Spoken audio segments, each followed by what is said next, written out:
You a gambling man, Jack? Not anymore. You bet everything you had. One side. You, your family, live the life they always dreamed of. Your families are all... একজন professional জুয়ারি যে একটা সময় জুয়াতে সবকিছু হারিয়ে নিঃস্ব হয়ে যায়। এছাড়াও তার অনেক টাকার ঋণ ছিল, যার কারণে পাওনাদারেরা তাকে সব সময় চাপ দিতেই থাকতো। এমন অবস্থায় ঋণের টাকা পরিশোধের জন্য সে একটি ক্যাসিনো ডাকাতি করার সিদ্ধান্ত নেয়। কিন্তু অবাক করার বিষয় হলো, এই ক্যাসিনোটা কোনো মাটির উপরে আয়োজন হতো না, এটি সম্পূর্ণ একটি উড়ন্ত বিমানের মধ্যে আয়োজন করা হতো। আর যতক্ষণ ক্যাসিনো চলতো ততক্ষণ বিমানটি আকাশে উড়ে বেড়াতো। আর এই ক্যাসিনোর মালিক ছিল পৃথিবীর বিভিন্ন প্রান্তের পলিটিক্স ও মাফিয়ারা, এবং সেখানে ছিল কঠোর নিরাপত্তা। তবু সে একটি দুর্দান্ত মাস্টার প্ল্যান বানিয়ে রওনা দেয় প্লেন ডাকাতির উদ্দেশ্যে। এখন সে এতগুলো বাধা টপকিয়ে শেষ পর্যন্ত কি এই উড়ন্ত বিমান থেকে ডাকাতি করতে পারবে? জানতে হলে ভিডিওটি শেষ পর্যন্ত দেখতে থাকুন। আর এমনই একটা দুর্ধর্ষ বিমান ডাকাতির গল্প নিয়ে আমাদের আজকের মুভি মানি প্লেন।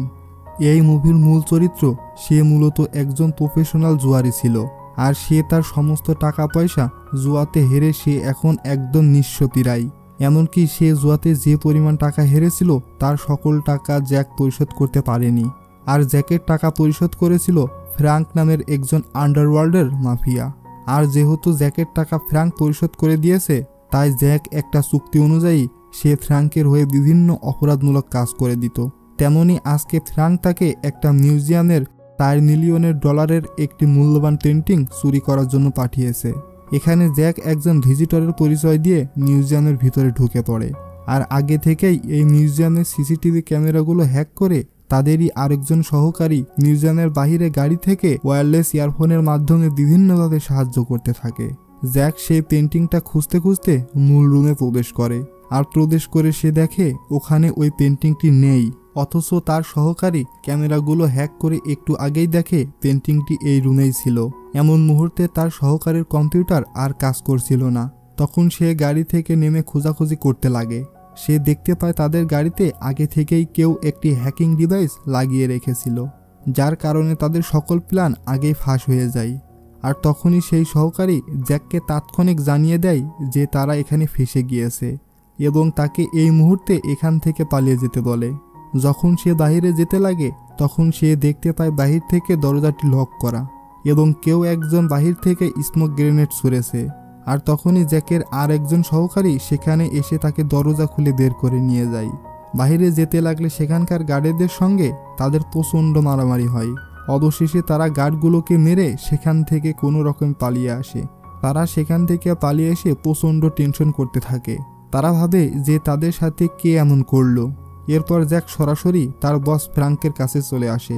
এখানে বলে রাখি, জ্যাক কিন্তু ফ্র্যাঙ্কের সাথে পার্মানেন্ট কোনো কাজ করে না।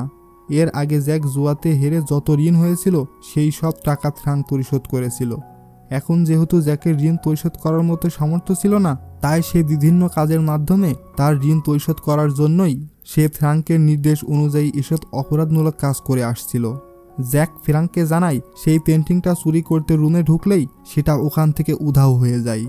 মানে আগেই তারা জেনে গিয়েছিল যে আমরা সেখানে পেন্টিং চুরি করতে যাচ্ছি, তাই তারা পেন্টিংটা আগেই সরিয়ে রেখেছিল।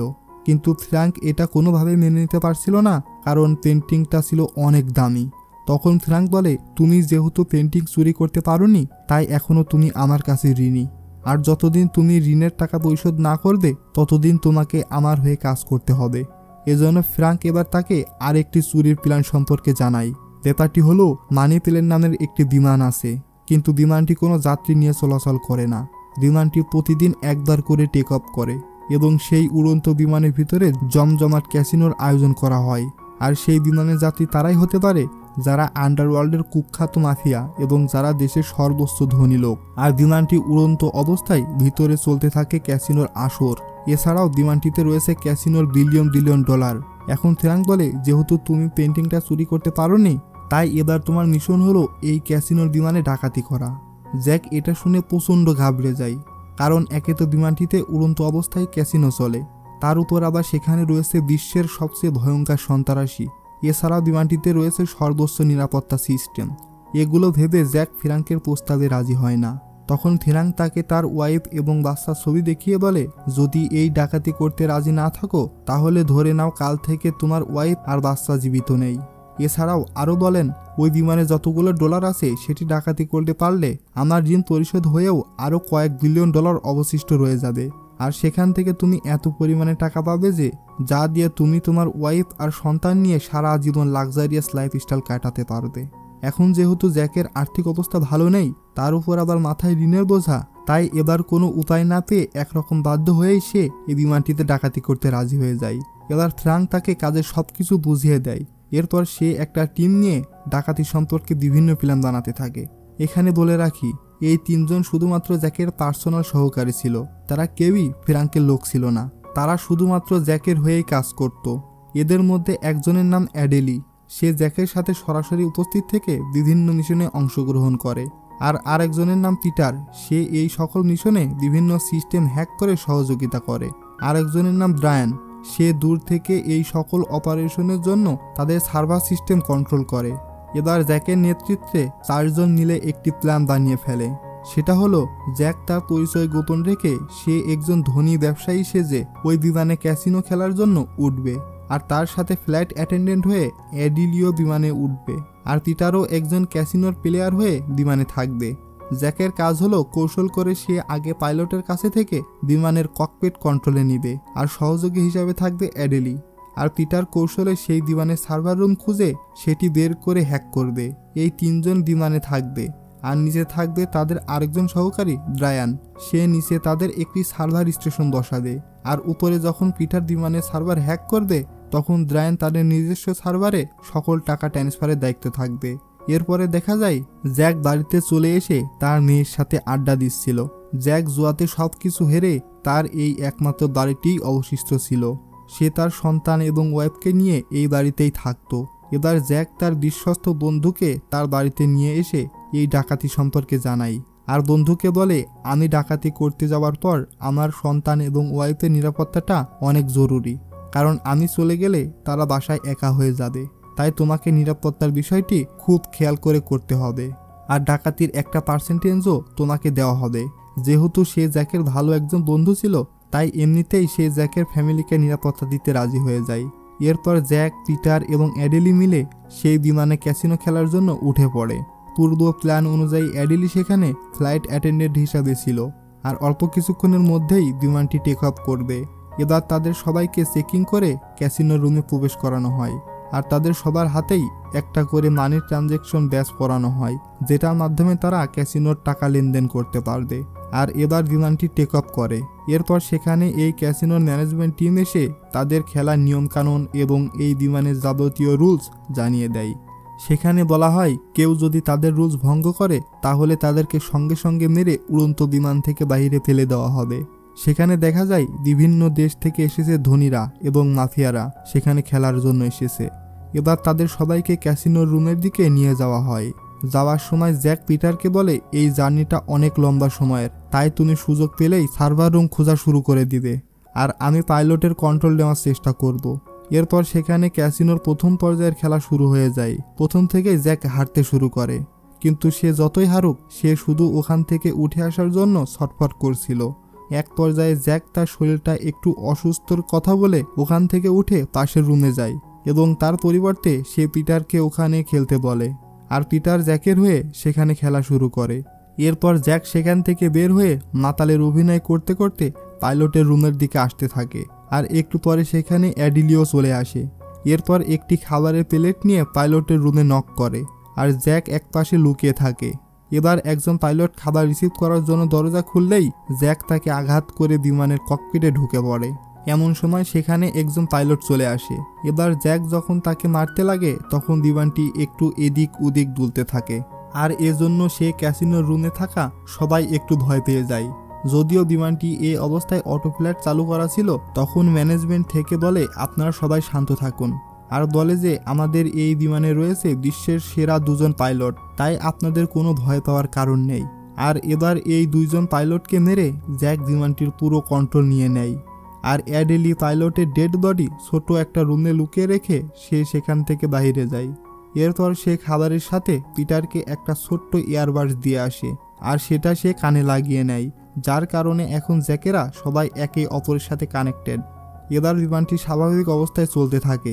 তখন জ্যাক পিটারকে জানিয়ে দেয় সে বিমানের ককপিট কন্ট্রোলে নিয়েছে এবং তাকে দ্রুত গিয়ে সার্ভার রুম খুঁজে বের করতে বলে। আর তাদের ব্রায়ান নামে যে সহকারী নিচে সার্ভার স্টেশন বানানোর কাজে ছিল তার সাথে যোগাযোগ করতে বলে। পরের সিনে দেখা যায় ব্রায়ান নির্জন একটা জায়গায় গিয়ে সার্ভার স্টেশন বানানোর কাজটি অলরেডি শুরু করে দিয়েছে। এখন জ্যাক এই বিমানের ককপিট কন্ট্রোল নেওয়ার কারণ হলো ব্রায়ান যেখানে সার্ভার স্টেশন বানাবে সে ওই এরিয়ার দিকে এই বিমানটিকে নিয়ে যাবে, কারণ বিমানটি সার্ভার স্টেশনের যত কাছাকাছি থাকবে ডলারগুলো ট্রান্সফার হতে তুলনামূলক তত কম সময় লাগবে। এবার জ্যাক ব্রায়ানের সাথে কানেক্ট হয়ে তাকে জানিয়ে দিয়েছে সে অলরেডি বিমানের ককপিট কন্ট্রোলে নিয়েছে এবং তাকে দ্রুত সার্ভার স্টেশন সেট আপ করতে বলে। আর এদিকে বিমানের ভিতরে সবাই তখন ক্যাসিনো নিয়েও ব্যস্ত ছিল। এরপর হঠাৎ ফ্রাঙ্ক জ্যাককে কল দিয়ে তাকে ভিডিও কলে আসতে বলে, কারণ ফ্রাঙ্ক আসলে দেখতে চেয়েছিল যে তারা কাজ কতটুকু এগিয়েছে। জ্যাক ভিডিও কলে জানায় যে সে অলরেডি বিমানটির ককপিট কন্ট্রোলে নিয়েছে এবং বাকি কাজগুলো শুরু করেছে। আর এদিকে অ্যাডিলি সেই বিমানের ক্যাশ টাকার লকার খুঁজতে থাকে। এক পর্যায়ে সেখানে ওই লকারের নিরাপত্তে থাকা কর্মীটি অ্যাডিলিকে একটু সন্দেহ করে। অ্যাডিলিও সেটি বুঝতে পারে এবং তাকে সেখানেই মেরে ফেলে। এবার ওই কর্মীর ফিঙ্গারপ্রিন্টের সাহায্যে সে লকারটি খুলে দেখে সেখানে মিলিয়ন মিলিয়ন ডলার ক্যাশ রয়েছে। এমন সময় জ্যাকের সেই বন্ধু তার বাসা থেকে কল দিয়ে জ্যাককে জানায় সে গোপন সূত্রে খবর পেয়েছে যে এর আগে জ্যাক যে মিউজিয়ামে পেন্টিং চুরি করতে গিয়েছিল সেটার প্রকৃত মালিক ছিল ফ্রাঙ্ক। তখন জ্যাক বলে সে যদি মালিক হয়ে থাকে তাহলে তার নিজের পেন্টিংটা কেন আমাকে চুরি করতে বলবে। তখন জ্যাকের বন্ধু বলে সে হয়তো তোমাকে দিয়ে আরও বড় কোনো কাজ করিয়ে নিতে চাইছিল, তাই সে নিজেই পেন্টিংটা আগেই সরিয়ে রেখেছিল। আর এবার জ্যাক বুঝে যায় যে আসলে ফ্রাঙ্ক তাকে পুরোপুরি ফাঁসিয়েছে, কারণ সে যদি পেন্টিংটা চুরি করতে পারত তাহলে চুক্তি অনুযায়ী সে আর ফ্রাঙ্কের হয়ে কাজ করতো না। আর ফ্রাঙ্ক ইচ্ছা করে সেই পেন্টিংটা আগেই লুকিয়ে রেখেছিল যাতে পরবর্তীতে তাকে দিয়ে এই ক্যাসিনো বিমানের সর্বোচ্চ ঝুঁকিপূর্ণ ডাকাতিটা সম্পূর্ণ করতে পারে, কারণ আগে থেকেই ঠিক করে রেখেছিল সে জ্যাককে দিয়ে ক্যাসিনো বিমানটি ডাকাতি করাবে। জ্যাক এবার ফ্রাঙ্কের চালাকি সম্পর্কে ক্লিয়ার হয়ে যায় এবং সে বিষয়টি তার টিমের সবাইকে জানিয়ে দেয়। এবার ক্যাসিনো রুমে থেকে পিটার বের হয়ে অ্যাডিলের কাছে চলে আসে এবং তারা দুজনে মিলে টাকাগুলো ব্যাগে ভরতে থাকে। এরপর অনেক খোঁজাখুঁজি করে পিটার সার্ভার রুম খুঁজে পায় এবং সে সার্ভারের সাথে তাদের ডিভাইস লাগিয়ে সেটার সাথে তাদের নিজস্ব সার্ভারে কানেক্ট করার জন্য চেষ্টা করতে থাকে। আর কিছুক্ষণের মধ্যেই সার্ভারটি কানেক্ট হয়ে যায় এবং টাকাগুলো ট্রান্সফার হওয়া শুরু করে দেয়। এমন সময় নিচে স্টেশনে থাকা ব্র্যান্ডকে ফ্রাঙ্কের লোকেরা এসে জিম্মি করে ফেলে, মানে ফ্রাঙ্ক আবারও জ্যাকের সাথে পোল্টি দিতে চলেছে। ফ্রাঙ্কের প্ল্যান হলো টাকাগুলো যেহেতু এখন সার্ভারে ট্রান্সফার হওয়া শুরু হয়েছে তাই সেটি কমপ্লিট হলে সে ব্র্যান্ডকে মেরে পুরো সার্ভারটি নিজের কন্ট্রোলে নিয়ে নেবে। ঠিক তখনই ব্রায়ান ইমার্জেন্সিভাবে জানিয়ে দেয় তাকে ফ্রাঙ্কের লোকেরা আক্রমণ করেছে।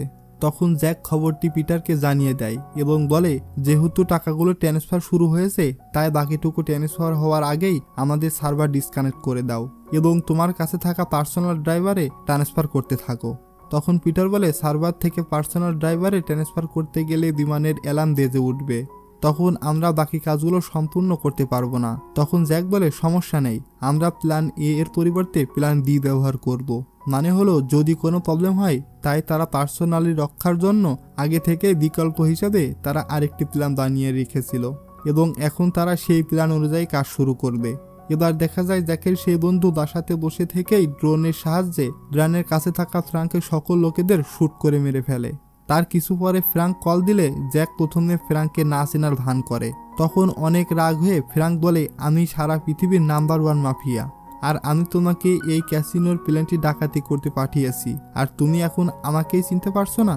আরও বলে কোনো রকম চালাকি করলে তোমার ওয়াইফ আর সন্তানকে তুমি জীবিত দেখতে পাবে না, এমনকি জ্যাকের পরিবারকে মারার জন্য অলরেডি তার লোকেদের পাঠিয়ে দিয়েছে। কিন্তু এমন কোনো কিছু হতে পারে এটা সন্দেহ করেই জ্যাক আগেই তার পরিবারের নিরাপত্তার জন্য তার ফ্রেন্ডকে তার বাড়িতে রেখেছিল আর তার ফ্রেন্ড এমন পরিস্থিতি সামলানোর জন্য অনেক দক্ষ ছিল, যার কারণে সে তার দক্ষতা দিয়ে সে ফ্রাঙ্কের লোকেদের শ্যুট করে মেরে ফেলে। ওদিকে জ্যাক ককপিটে অটো ফ্ল্যাশ চালু করে দিয়ে সেখান থেকে পিটারের কাছে চলে আসে। এবার তারা সকল টাকাগুলো নিয়ে রেডি হয়ে যায় আর তারা প্যারাশুটের সাহায্যে নিচে লাফ দেওয়ার জন্য প্ল্যান করে। আর ঠিক তার আগেই জ্যাক একটা কল রেকর্ড সেই বিমানের স্পিকারে শুনিয়ে দেয়। মানে হলো একটু আগেই ফ্রাঙ্ক যখন তাকে কল দিয়েছিল তখন ইচ্ছা করেই সে ফ্রাঙ্ককে না চেনার ভান করেছিল, যাতে ফ্রাঙ্ক রেগে গিয়ে নিজের মুখে দিয়ে সত্যি কথাগুলো বের করে। আর সেখানে বলেছিল যে এই বিমান ডাকাতি সম্পূর্ণ তার প্ল্যান অনুযায়ী হচ্ছে, আর বিমানটি ডাকাতি করার জন্য নিজেই জ্যাকেদের সেখানে পাঠিয়েছে। মানে সকল কর্মকাণ্ডের মূল হলো ফ্রাঙ্ক। আর এই সকল কথাগুলো সেই সময় জ্যাক সব কিছু রেকর্ড করে রেখেছিল। আর এবার সেই কল রেকর্ড বিমানের স্পিকার থেকে সকল স্টাফেরা শুনে ফেলে। আর যেহেতু এটা একটা ক্যাসিনোর বিমান, তাই বুঝতে পারছেন যে এসব ক্যাসিনো যারা ম্যানেজমেন্ট করে তারা কত ভয়ঙ্কর সন্ত্রাসী হয়ে থাকে। তখন এই ক্যাসিনোর টিম থেকে বলে যে আমরা 20 মিনিটের মধ্যে ফ্রাঙ্কের মাথা থেকে শরীরটা আলাদা করে দিব। আর রেকর্ডগুলো শোনানোর সময় জ্যাক ফ্রাঙ্কের সাথে ভিডিও কলে ছিল। আর এবার জ্যাক কলটা কেটে দিয়ে তারা সকল টাকাগুলো নিয়ে 3 জন বিমান থেকে প্যারাশুটের সাহায্যে নিচে লাফ দেয়। অন্যদিকে ততক্ষণে ওই ক্যাসিনো টিম থেকে কয়েকজন মাফিয়া এসে ফ্রাঙ্কের বাড়িতে ঘেরাও করে ফেলে এবং তারা ফ্রাঙ্ককে সেখানেই মেরে ফেলে। পরে দেখা যায় জ্যাকেরা অলরেডি সেখান থেকে ফ্রান্সে চলে এসেছে এবং সে তার ওয়াইফ আর সন্তানকে নিয়ে নতুনভাবে জীবন শুরু করেছে।